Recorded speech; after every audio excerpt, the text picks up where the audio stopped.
बिस्मिल्लाहिर्रहमानिर्रहीम। अस्सलामुअलैकुम मोअज़्ज़ज़ नाज़रीन इकराम, हज़रत मुजाशा रज़ियल्लाहु तआला अन्हु बिन मसूद कबीला बनु सलीम से ताल्लुक़ रखते थे। फ़तह मक्का से पहले इस्लाम लाए और मदीना मुनव्वरा की तरफ हिजरत की। फ़तह मक्का के बाद बैत की गर्ज से अपने भाई मुजालिद को लेकर बारगाहे नबवी में हाजिर हुए और अर्ज़ की कि हज़रत हिजरत पर इनकी बैत कबूल फरमाएं। आप सल्लल्लाहु अलैहि वसल्लम ने फरमाया, अब हिजरत तो रही नहीं। मुजाशा रज़ियल्लाहु तआला अन्हु ने अर्ज़ की कि अब आप किस बात पर बैत ले रहे हैं? तो फरमाया, इस्लाम और जहाद पर। नाज़रीन इकराम, हज़रत मुजाशा रज़ियल्लाहु तआला अन्हु अपने भाई मुजालिद से पहले इस्लाम लाए। इन्हें रसूल करीम सल्लल्लाहु अलैहि वसल्लम की सोहबत और इनकी कमान में लड़ने की सआदत भी हासिल हुई। उन्होंने रसूल करीम सल्लल्लाहु अलैहि वसल्लम से कई हदीसें रवायत की हैं जो बुखारी और मुस्लिम में मौजूद हैं। इराक की मुहिमों में अबला की मुहिम में इनका नाम नुमाया होकर सामने आता है। वहाँ वो उतबा बिन गज़वान रज़ियल्लाहु तआला अन्हु की कमान में लड़े और उन्होंने इन्हें बसरा का और फौज का अमीर भी मुकर्रर किया था। जब इस बात की इत्तला हज़रत उमर को हुई तो उन्होंने उतबा से कहा कि क्या आपने शहरियों पर देहात के एक आदमी को अमीर मुकर्रर कर दिया है? नाज़रीन इकराम, ईरान में हज़रत उमर की तरफ से इन्हें सबूर और अर्द शेर की मुहिम सौंपी गई, जिसमें वो कामयाब हुए। इन्हें काम ये दिया गया था कि वो ईरानी सिपा को अहवास में मशगूल रखें ताकि वो नहावंद की जंग में इनकी मदद ना कर सकें। फिर हज़रत नुमान बिन मकरन रज़ियल्लाहु तआला अन्हु ने प्यादा दस्ते की कमान इन्हें सौंपी और इन्हें अपने साथ साथ रखा। नाज़रीन इकराम, जंग नहावंद में हज़रत मुजाशा ने नुमाया हिस्सा लिया और बड़ी आजमाइशों से गुजरे। जंग नहावंद के बाद हज़रत मुजाशा रज़ियल्लाहु तआला अन्हु ने अपने लोगों को साथ लिया और सबूर और अर्द शेर खुराक का कसद किया। तोज के मुकाम पर दोनों फौजों का सामना हुआ। अहले फारस ने मुकाबला किया मगर शिकस्त खाई। हज़रत मुजाशा ने तोज फतह करने के बाद अरू शेर खुरा और सबूर भी फतह कर लिया।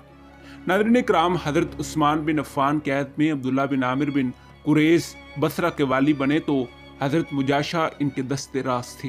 इनके हमरा ईरान गए और बास वो इलाके जो मुसलमानों के हाथों से निकल गए थे इन्हें दोबारा फतह कर लिया। काबली भी जंग लड़ी मगर इनके वाली ने सुलह कर ली। वापसी पर अब्दुल्ला बिन आमिर ने इन्हें यज़्द गिर्द के ताक़ुब में रवाना किया मगर वो वहाँ से भी भाग निकलने में कामयाब हो गया। इसी दौरान हज़रत मुजाशा और इनका लश्कर सख्त सर्दी और बर्फ़ का शिकार हो गया और काफ़ी नुकसान हुआ। हज़रत अब्दुल्ला बिन आमिर ने इन्हें करमान का वाली मुकर्रर किया और करमान के जिन इलाकों ने बगावत कर दी थी इन्हें ज़ेर करने की मुहिम सौंपी। नाज़रीन इकराम, हज़रत मुजाशा रज़ियल्लाहु तआला अन्हु अपने मिशन पर रवाना हो गए और बैबंद को बज़ोर बाजू फतह करके वहाँ एक महल तमीर किया जिसका नाम महल मुजाशा था। नाज़रीन इकराम, वहाँ से शेरजान और फिर बेरिफ्त और कसस के शहर और इलाके भी फतह कर लिए। आखिर में बसरा आ गई। नाज़रीन इकराम, 36 हिजरी में अल्लाह ताला को प्यारे हो गए और वहाँ बनी सदूस में दफन किए गए। उन्होंने रसूल करीम सल्लल्लाहु अलैहि वसल्लम से 5 हदीसें रवायत की हैं। हज़रत मुजाशा एक उम्दा शायर भी थे मगर इनके शेर ज़्यादातर जहाद और मैदान जहाद से मुतालिक हैं। इनका शुमार अरब के मशहूर सखाफत करने वालों में होता है। वो बड़े समझदार, मुत्तकी और पाकबाज थे। मशहूर जर्नैल और सहाबी उतबा बिन गज़वान रज़ियल्लाहु तआला अन्हु ने अपनी बेटी का अक़द इनसे कर दिया। वो नहायत ही उम्दा सफ़ात के मालिक थे। तारीख़ इन्हें उर्द शेर खुरा और सबूर के फाते की हैसियत से और करमान के असरनो कायदाना और इंतज़ामी सफ़ात को कभी फरामोश नहीं कर सकेगी। अल्लाह ताला इस जलीलुल कदर सहाबी, कायद, फाते और मुंतसिम हज़रत मुजाशा बिन मसूद अल सलमा रज़ियल्लाहु तआला अन्हु से राज़ी हो। अल्लाह ताला इस रसूल करीम सल्लल्लाहु अलैहि वसल्लम के रफ़ीक से राज़ी हो। इन्ना लिल्लाहि व इन्ना इलैहि राजिऊन। जी हाँ नाज़रीन इकराम, यही हमारी आज की वीडियो का मौजू था।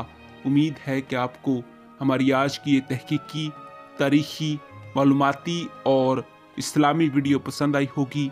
मिलते हैं एक ऐसी ही नई तहकीकी, तारीख़ी, मालूमाती और इस्लामी वीडियो के साथ। तब तक दीजिए इजाज़त। خدا حافظ.